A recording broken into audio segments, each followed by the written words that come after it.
एक पत्रकार ने 1 मिनट में दानिश अली की खोल दी पोल। अतुल अग्रवाल के वाजिब सवाल पर दुम दबाकर भाग गए दानिश। आप जैसे नफरती लोगों से मेरी बात सुनेंगे?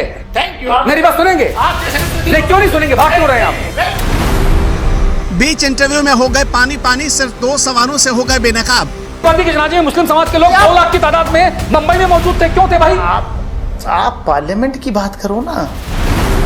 आतंकी से प्यार, भारत के सनातन से नफरत, यही है दानिश अली का असली चेहरा। आप दिन भर नफरत फैलाते हैं। एक घटना बताइए। आप दिन भर नफरत हिंदी फैलाते खबर हैं। की एक खबर बताइए। आप दिन भर नफरत फैलाते हैं। रमेश बिदुड़ी क्यों हो गए होंगे संसद में बेलगाम? असलियत देखकर आप भी रह जाएंगे हैरान। राहुल के गोद में बैठकर कांग्रेसी एजेंडा साधने वाला पकड़ा गया।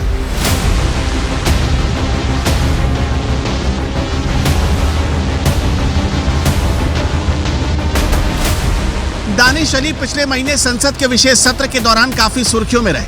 रमेश बिदुड़ी और दानिश अली के बीच संसद में जो कुछ भी हुआ वो संसदीय मर्यादाओं को तार तार करने वाला था। खास तौर पर रमेश बिदुड़ी ने जिन शब्दों का संसद के भीतर इस्तेमाल किया वो भी बर्दाश्त करने लायक नहीं था और बीजेपी ने फौरन उनके खिलाफ एक्शन लिया, जो सही भी लगा। लेकिन दानिश अली भी दूध के धुले नहीं है, ये हम नहीं कह रहे बल्कि एक एंकर के इंटरव्यू ने ये बात साबित कर दी है। एंकर के सवालों पर ऐसे बौखला गए दानिश अली की बीच इंटरव्यू से ही उठकर भाग खड़े हुए। एंकर बुलाता रह गया लेकिन डरपोक दानिश अली सवालों से भागते रहे। दानिश अली ने हिंदुओं को टारगेट करते हुए कहा कि समाज को सड़ा दिया है कुछ लोगों ने। इस पर एंकर ने कहा कि दोनों तरफ जाहिर लोग बैठे हैं, मुसलमानों में भी। इतना सुनते ही भड़क गए। बड़ा धर्मनिरपेक्ष बनने वाले दानिश अली ने सनातन धर्म पर सवाल उठाया तो एंकर ने पूछ डाला कि याकूब मेनन नाम के आतंकी को फांसी हुई तो वहां 2 लाख मुसलमान उसके जनाजे में क्यों गए?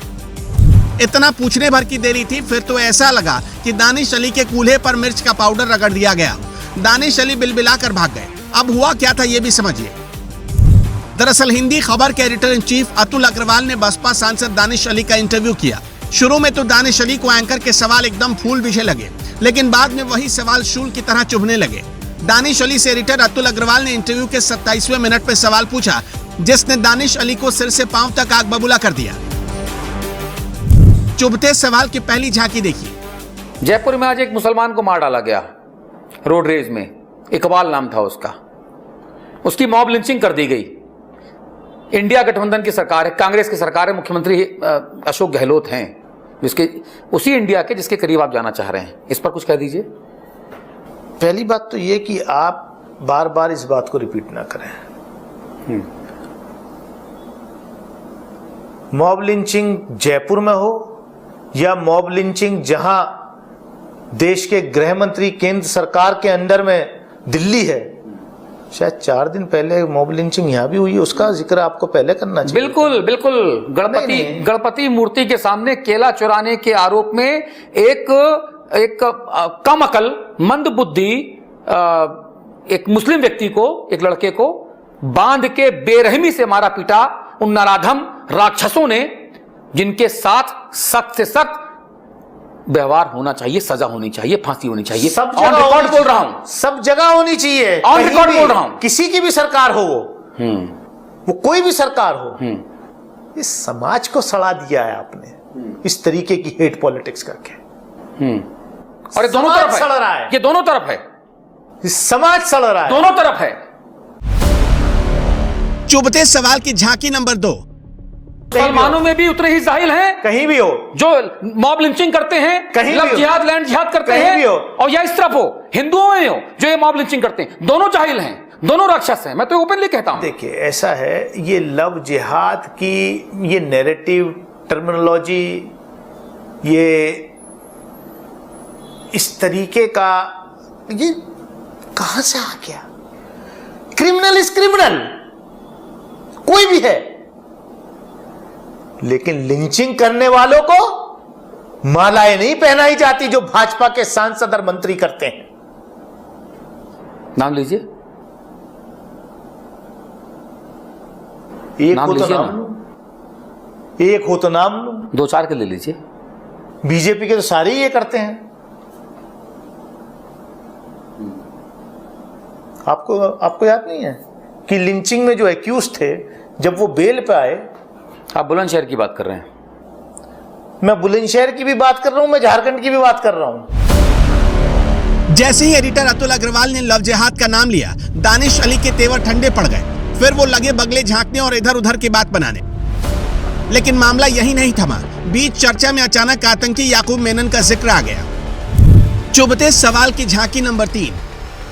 मैंने तो याकूब मेमन जो आतंकवादी था, जिसको फांसी दी गई थी, उसके जनाजे पे मुंबई में 2 लाख मुस्लिम समुदाय के लोगों को जनाजे में शरीक होते देखा है। वो क्या था, इस पे बात होगी कि नहीं होगी? ये कौन मना कर रहा है? तो निंदा करिए ना उसकी। याकूब मेमन दोषी था, उसको फांसी लग गई। तो फिर 2 लाख लोग जनाजे में क्या कर रहे थे? मुस्लिम समाज ने दुनिया भर में क्या मैसेज दिया? अच्छा होता कि उसके परिवार के अलावा मुस्लिम समाज का कोई आदमी नहीं जाता और कहता कि जो देश का दुश्मन है वो हमारी कौम का दुश्मन है। जो देश तो सर्टिफिकेट और 5 वक्त नमाज पढ़ते हो आप लोग जी, सर झुकाते हो इस मादरे वतन पे आप लोग, मुसल्ला ईमान के हो आप लोग। आतंकवादी के जनाजे में क्यों थे भाई? नहीं, बार सर्टिफिकेट हमसे मांगा जाएगा। सर्टिफिकेट कहां मांगा जा रहा है? अपने आचरण में दिखना चाहिए। आप आचरण में दिखना चाहिए। कहां दिख रहा है? क्यों नहीं? आतंकवादी के जनाजे में मुस्लिम समाज के लोग 2 लाख की तादाद में मुंबई में मौजूद थे, क्यों थे भाई? आप पार्लियामेंट की बात करो ना। जैसे ही याकूब मेनन के बहाने अतुल अग्रवाल ने दानिश अली को आईना दिखाया, वो फौरन कहने लगे कि पार्लियामेंट की बात करो। वो चाहते नहीं थे कि एंकर सच्चाई सामने रखे। फिर जो हुआ वो इस इंटरव्यू का सबसे अहम हिस्सा है। थोड़ा लंबा है लेकिन पूरा जरूर देखिएगा ताकि आपको भी पता चल सके दानिश अली का असली चेहरा क्या है। फिर तो एंकर के सवाल इतने चुभने लगे कि दानिश अली बीच इंटरव्यू छोड़कर भाग गए। एंकर बुलाता रह गया, सम्मान से पुकारता रह गया, लेकिन दानिश अली एक भी सवाल का जवाब देने को तैयार नहीं थे। उल्टा एंकर पर आरोप लगा रहे थे। क्योंकि आप जैसे नफरती एंकर जो हैं देश में लोगों को बांटने का ही काम करते हैं। तो आप सर्टिफिकेट बांट रहे हो? आप सर्टिफिकेट नहीं, आपका काम ही ये है। आप जैसे नफरती एंकर जो हैं यही काम करते हैं। अरे मैं तो आपको घटना बता रहा हूं। अरे आप मेरी घटना से मुझे काटो ना। मुझे सर्टिफिकेट बांट के क्या हासिल हो जाएगा? अच्छा हाँ, राजस्थान के अंदर वो जो घटना हुई थी, जो एक मजदूर को काट काट के मार दिया और उसके बाद कोर्ट पे भी जो है तिरंगे की जगह भगवा लहरा दिया। कन्हैयालाल की गर्दन किसने काटी थी? किसने काटी थी? किसने काटी थी? जिसने भी काटी क्रिमिनल है। सर तन से जुदा किसने कहा था? इधर से भी क्रिमिनल, उधर से भी क्रिमिनल। यही तो मैं भी कह रहा हूं। हाँ। यही मैं भी कह रहा हूं। तो आप टीवी पे भी बोलता हूं सर, जो आपसे बात कर रहा हूं अनकट टीवी पे भी जाएगा। मैं क्या कह रहा हूं? आप मुझे नफरती एंकर कहोगे कहो, लेकिन देश अच्छा करो। क्रिमिनल देश अच्छा करने का काम आपका भी है, हम सबका है। आप दिन भर नफरत फैलाते हैं। आप दिन भर नफरत फैलाते हैं। एक घटना बताइए। आप दिन भर नफरत फैलाते हैं। खबर की एक खबर बताइए। आप दिन भर नफरत फैलाते हैं। आप अभी भी नफरत फैलाने का काम कर रहे हैं। आप जैसे एंकर अभी भी नफरत फैलाने का काम कर रहे हैं। आप इस देश में सिर्फ नफरत फैलाने का काम करते हैं। बोल चुके, मैं बोलूं? हाँ, आप नफरत फैलाने का काम करते हैं। मेरी बात सुनेंगे? हाँ, मैं सुनिए, आप ही की सुन रहा हूं। एक आप ही की सुन रहा हूं। आप जैसे सुनिए, आप जैसे नफरती लोगों ने तो इस देश का बेड़ा गर्क कर दिया। जैसे आप सदन में टोक रहे थे, इधर मुझे भी टोक रहे हैं। आप मेरे मुझे सुन तो लीजिए। बैठा हूं मैं, मुझे सुन तो लीजिए। आपके गुरुकुल में बैठा हूं मैं कि आप मुझे पाठ पढ़ाएंगे। आप मेरे से देशभक्ति का सर्टिफिकेट मांगेंगे। मेरे बुजुर्गों ने इस देश के आजादी के लिए कुर्बानियां दी हैं। आपके बाबा सांसद थे, मुझे पता है। आपके बाबा फ्रीडम फाइटर थे, मुझे पता है। आपके खानदान में किसी ने नहीं दी होगी। आपके ये जो 52 साल तक देश में तिरंगा नहीं फहरा पाए अपने हेडक्वार्टर पे, वो हमसे देशभक्ति का सर्टिफिकेट मांगेंगे। तो वो मेरा खानदान है। नफरती एंकर्स, वो मेरा खानदान है। नफरती एंकर्स, आप शर्म कीजिए।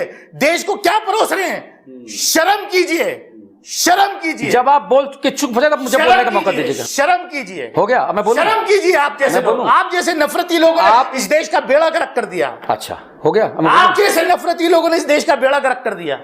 और बोल लीजिए, फिर मैं बोलूं? नहीं। अब मैं बोलूं? अब मेरी बात सुनिएगा। आप जैसे समाजवादी पार्टी के एक मुस्लिम प्रवक्ता ने ऑन एयर डिबेट में मुझसे मेरी बात सुनिए पहले। आप मेरी बात सुनिए ना। आपने अपनी बात सुनी ना? अपनी बात कही ना आपने?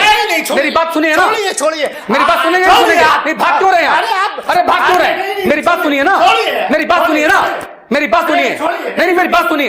ये देखिए इन्होंने माइक उठा के भाग रहे हैं। ये भाग रहे हैं। मैं इनको मौका दे रहा हूं। मैं आपकी बात कर रहा हूं। मैं आपकी बात कर रहा हूं। मुझे मेरी बात सुनेंगे? आप देश मेरी बात सुनेंगे? आप जैसे नफरती लोगों से मेरी बात सुनेंगे? Thank you. मेरी बात सुनेंगे? आप जैसे नफरती नहीं, क्यों नहीं सुनेंगे? भाग क्यों रहे हैं आप? अरे आप मेरी बात सुनेंगे ना? आपने बोला तो मुझसे मेरी बात सुनिए ना। ये देखिए दानिश भाई भाग रहे हैं, ये देखिए दानिश भाई भाग रहे हैं। मैं इनके घर में बैठा हूं तब भी भाग रहे हैं, ये माइक उतार के भाग रहे हैं। मेरा ये कहना है कि जब हिंदू मुसलमान सिख ईसाई बौद्ध जैन यहूदी पारसी सबकी जिम्मेदारी है भारत को एक अच्छा देश बनाने की। भारत हम सब का है, यह मेरा कहना है। मेरा सवाल सिर्फ इतना सा है कि अगर हम यहां पर कोई बात करना चाहते हैं तो आप इनटॉलरेंट क्यों हो जाते हैं? मैं भी दानिश भाई को बुला रहा हूं, अभी भी आपको मैं निरंतर दे रहा हूं। आइए अपनी बात कहिए ना, मेरी पूरी बात सुनिए। आप जैसे नफरती एंकर से मुझे बात, ठीक है, आप सर्टिफिकेट दीजिए मुझे, लेकिन बात तो सुनिए मेरी। आप जैसे नफरती एंकर से मुझे बात नहीं। ये देखिए, आप खाली देश, ये देखिए, आप मेरे गेस्ट हैं, घर में बैठिए आप। नहीं, आप मेरे भाई भी हैं, लेकिन मेरी बात तो सुनिए। गेस्ट हैं, घर में बैठिए आप मेरी बात सुनिए ना, आप मेरी बात सुनिए। अरे आप भी मेरे हैं, लेकिन मैं नफरत फैलाने वाला फॉर्डर नहीं बनना चाहता। आप बैठिए। जो आप नफरत फैलाना चाहते हैं, नहीं, फॉर्डर नहीं है। आप मेरी बात तो सुनिए पहले। मैं नफरत फैलाने में चारा नहीं बनता। अरे भाई, चारा कौन बन रहा है? आप मेरी बात तो सुनिए।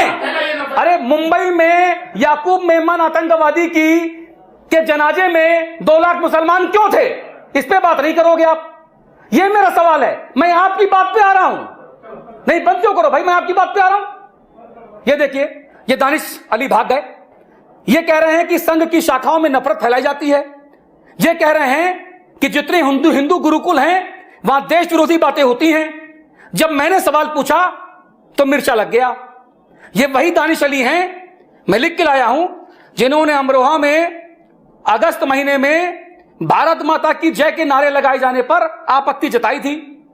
इन्होंने कहा था सरकारी कार्यक्रम है, भारत माता की जय का नारा ना लगाया जाए। इन्होंने टीपू सुल्तान को प्राउड फॉलोवर तक बता दिया था अपने आप को। बताइए आप, ये वही दानिश अली हैं जो दलितों से हाथ मिलाने और फिर उसको साबुन से धोने के आरोपी हैं। बताइए आप। और ये दानिश अली साहब हमको जो हैं ज्ञान दे रहे हैं देशभक्ति का। मेरा सवाल यह है कि आखिरकार अपनी अपनी कहना और इंटरव्यू को छोड़ के भाग जाना, क्या दानिश अली साहब लोकसभा में यही काम कर रहे थे कि रमेश पिथोड़ू ने अपना आपा खो दिया? यह सवाल मैं दर्शकों के सामने छोड़ के जाता हूं और दानिश अली को मैं दोबारा से आमंत्रित करता हूं, दोबारा से आके बैठे मेरे साथ। याकूब मेनन पर सवाल करेंगे तो इंटरव्यू से उठकर भाग जाएंगे और फिर कहेंगे कि देश में मुसलमान खतरे में। अगर इन्हें आईना दिखाएंगे तो नफरती एंकर का तमगा देने लगेंगे। और फिर अगर आपने गलती से भी दानिश अली के घर आने वाले सियासी लोगों की नीयत पर सवाल पूछ दिया तो आपको देश बांटने वाला एंकर तक कह देंगे ये लोग। और गलती से भी दानिश अली के सामने भारत माता की जय जयकार कर दी तो आपको मारने के लिए उठ जाएंगे। फिर कहेंगे कि हम तो एकदम देशभक्त हैं, हम पर कोई सवाल ना उठाए। बताइए कितने चेहरे लेकर ये लोग घूम रहे हैं। सनातन और हिंदुओं को अनाप शनाप बोले तो वो देश को जोड़ने वाले बन जाते हैं, और जब इनके ऊपर कोई सवाल उठा दे तो उस शख्स को देश तोड़ने वाला बता देते हैं। बाकी फैसला आपके हाथ में, आप खुद ही समझदार हैं। दानिश अली के बारे में वैसे आप क्या सोचते हैं? आप अपना जवाब हमें कमेंट बॉक्स में जरूर बताइएगा। और हाँ, हमारे कमेंट बॉक्स में इस इंटरव्यू का पूरा लिंक है, आप वहां जाकर इसे पूरा देख सकते हैं।